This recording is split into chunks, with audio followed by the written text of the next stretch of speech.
সময়টা ছিল 2015 সাল। সবেমাত্র অনার্স প্রথম বর্ষে আমি নিজের হাত খরচ চালানোর জন্য একটা টিউশনি করতাম। ছাত্রের বাবা ছিল পুলিশ কর্মকর্তা। হঠাৎই তার ট্রান্সফার হয়ে যায় অন্য কোথাও, তাই তারা চলে যায় আর আমার হাত খরচের একমাত্র মাধ্যমটাও হারিয়ে যায়। তখন আমি অনেক খুঁজেও একটা টিউশনি জোগাড় করতে পারলাম না। তারপর একদিন রাতে আমার বন্ধু আবির কল করে বলল একটা টিউশনি আছে, ক্লাস 9-এর একটা মেয়েকে পড়াতে হবে। মেয়ের বাবা ইতালি থাকে, তাই বেতন নিয়ে কোনো চিন্তা নেই, বাড়িয়েই দিবে। কিন্তু শর্ত হলো সপ্তাহে 2 দিন পড়াতে যেতে হবে, ঠিক রাত 11টা থেকে 2টা পর্যন্ত। এমন শর্ত শুনে আমি সাথে সাথেই না বলে দেই, কারণ রাত 11টা থেকে পড়াতে যাওয়া আমার পক্ষে সম্ভব না। সকালে আমার ক্লাস শুরু হয় 10টা বাজে, ঘুমাবো কখন এই সময় পড়াতে গেলে? কিন্তু তারপর আবির যা বলল তাতে আমার ঘুম হারাম হয়ে গেল। ও বলল 15,000 টাকা বেতন দিবে। এবার ভেবে দেখ, তখন আমার কাছে 15,000 টাকা 15 লক্ষ টাকার সমান। আমি খুশিতে গদগদ করে হ্যাঁ বলে দিলাম। আবির আমাকে ঠিকানা টেক্সট করে দিল আর বলল শুধুমাত্র শনিবার এবং রবিবার রাতে যেতে হবে। আমার কাছে বিষয়টা কেমন জানি অদ্ভুত লাগলো, কিন্তু টাকার নেশায় কিছুই মাথায় নিলাম না। 2 দিন পর শনিবার আমি রওনা দিলাম আবিরের দেওয়া ঠিকানা অনুযায়ী। শহর থেকে অনেকটা বাইরে হিন্দুপাড়া নামের একটা গ্রাম আছে, সেখানে বেশিরভাগ বাসিন্দাই হিন্দু ধর্মের অনুসারী। আমি সেখানে গিয়ে একজনকে ঠিকানা দেখিয়ে বললাম, ভাই এই বাড়িটা কোন দিকে বলতে পারেন? সে আমার দিকে কিভাবে যেন তাকিয়ে থাকলো কিছুক্ষণ, তারপর বলল সামনে গিয়েই একটা পুরনো বিল্ডিং পাবেন, ওইটাই আপনার ঠিকানা। আমি সামনে হাঁটা শুরু করলাম। একবার পিছনে তাকিয়ে দেখলাম লোকটা এখনো সেই অদ্ভুত ভঙ্গিতে আমার দিকে তাকিয়ে আছে। কেমন যেন একটু লাগছে আমার ভিতরে, মনটা সাই দিচ্ছে না যেতে। কিন্তু 15,000 টাকার কথা মনে পড়লেই আবার মন বদলে যায়। না, গিয়েই দেখি। একটা পুরনো বিল্ডিং এর সামনে এসে দাঁড়ালাম। হ্যাঁ, এটাই সেই ঠিকানা। 11টা বাজতে আর 1 মিনিট বাকি। আমি গিয়ে দরজাটা নক করার সাথে সাথে দরজাটা খুলে গেল। মনে হচ্ছে কেউ যেন আমার জন্য দরজার কাছেই দাঁড়িয়েছিল। দরজা ধাক্কা দিতেই খুলে গেল, খ্যাত করে একটা শব্দ হলো, কিন্তু সেখানে কেউ ছিল না। তাহলে দরজা খুললো কে? আমি কখনো ভূত প্রেত এসবে ভয় পেতাম না, অনেক দেখেছি জীবনে এসব।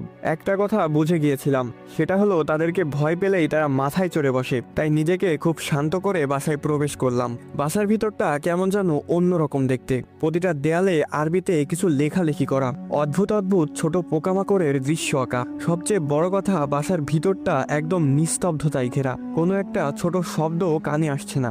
একজন মধ্যবয়স্ক মহিলা একটা রুম থেকে হাসি মুখে বেরিয়ে এলেন। আমাকে বলল, তুমি নিশ্চয় গালিব, আবির তোমাকে পাঠিয়েছে। আমিও একগাল হেসে দিয়ে বললাম, জি আন্টি। তারপর আন্টি একটা রুম দেখিয়ে দিয়ে বলল, ওই রুমে যাও, রিশফা ওখানেই আছে, দেখো বাবা, ভালো মতো পড়াতে হবে, ও অনেক ফাঁকিবাজ। ও, তার মানে আমার ছাত্রীর নাম রিশফা? আমি বললাম, সেটা নিয়ে আপনি চিন্তা করবেন না আন্টি, আমি রিশফাকে ব্রিলিয়ান্ট স্টুডেন্ট বানিয়ে দিব। এই বলে রুমে গেলাম। দেখলাম রিশফা এক মনে খাতায় কি যেন অঙ্কন করছে।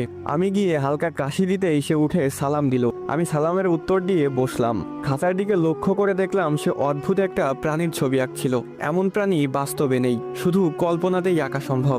এরপর আমি তাকে উদ্দেশ্য করে বললাম, আজ থেকে আমি তোমাকে পড়াবো, মন দিয়ে পড়াশোনা করতে হবে। সে কথা ঘুরিয়ে বলল, স্যার আপনার প্রিয় খাবার কি? আমি একটু অবাক হলাম, তবুও নিজেকে সামলে নিয়ে বললাম, আমার প্রিয় খাবার বিরিয়ানি। আমি জিজ্ঞেস না করলেও সে অদ্ভুত একটা হাসি দিয়ে বলল, বিরিয়ানি কোনো খাবার হলো? আমার তো প্রিয় তাজা রক্ত আর মানুষের মস্তক।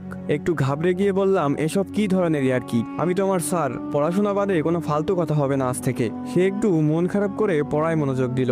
বারবার আমার মনে হচ্ছিল কেউ যেন উকি দিয়ে আবার চলে যাচ্ছে। হতে পারে আন্টি তার মেয়েকে ঠিকমতো পড়াচ্ছে কিনা সেটা দেখছে হয়তো।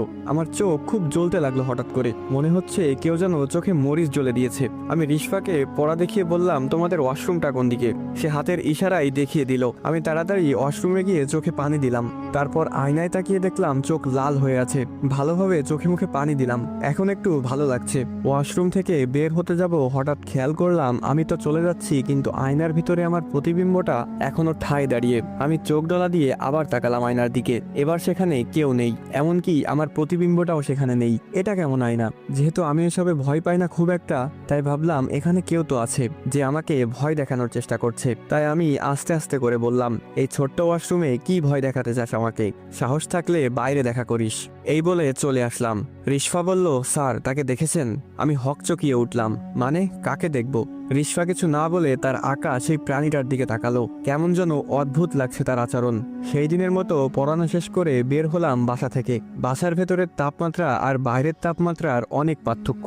বাসার ভেতরটা যেন অন্য একটা জগৎ। রাত তখন 2টা। আমি হিন্দু পাড়ার চিকুন গলি দিয়ে হাঁটছি। তখন কোনো গাড়ি পাবো না জানি, তাই হেঁটেই যেতে হবে। হঠাৎ দেখলাম একটা গাছের নিচে কেউ একজন দাঁড়িয়ে আছে। তার মুখটা তো বোঝা যাচ্ছে না, কিন্তু দেহটা বিশাল আকৃতির, যেমনটা রেসলারদের হয়। আমি বুঝে গেলাম এটা অন্য কিছু, তাই তাকে পাশ কাটিয়ে যাওয়ার সময় বললাম, আর মানুষ পাইলি না ভয় দেখানোর জন্য?